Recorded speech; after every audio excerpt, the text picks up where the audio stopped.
म एकदमै सिरियसली म उठाउन चाहन्छु, मैले कुरा बोल्नै पर्छ, नबोल्दाखेरि यो गलत र अपुरो हुन्छ।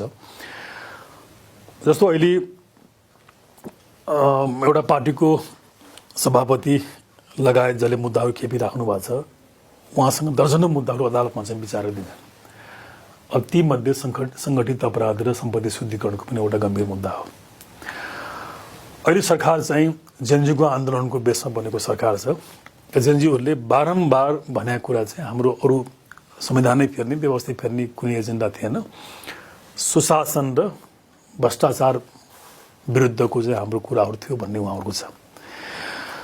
अब त्यही म्यान्डेट लिएर बनेको सरकारले गरेको तपाईँ यो क्रियाकलाप वास्तवमा यो गभर्मेन्ट त्यो निर्णय गरिसकेपछि त मलाई यति नमजा र यति ठुलो आक्रोश भयो कि वास्तवमा यो सरकारप्रति। त्यति बेला यो फर्मेसनमा हामीसँग सरसल्लाह ल्याए हुनाले यसले बनिहाल्यो, चुनाव गर्छ भने गरोस् भन्ने खालको सोच हो। त्यो अहिले पनि छ, मैले तपाईँहरूसँग पनि निवेदन गरेँ मैले। तर यो सरकार त अरू सरकारभन्दा नितान्त रोल मोडल बन्नुपर्ने सरकार हो नि त यो भन्ने।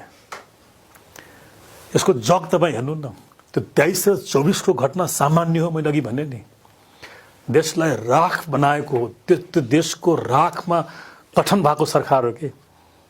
सायद यो राग शब्द तपाईँले कहीँ लेखे जस्तो लाग्छ मलाई, युवराजले सम्पादकीय आफ्नो उसमा कहीँ लेखे जस्तो लाग्छ मलाई चाहिँ। यसरी भने हो नि त भने।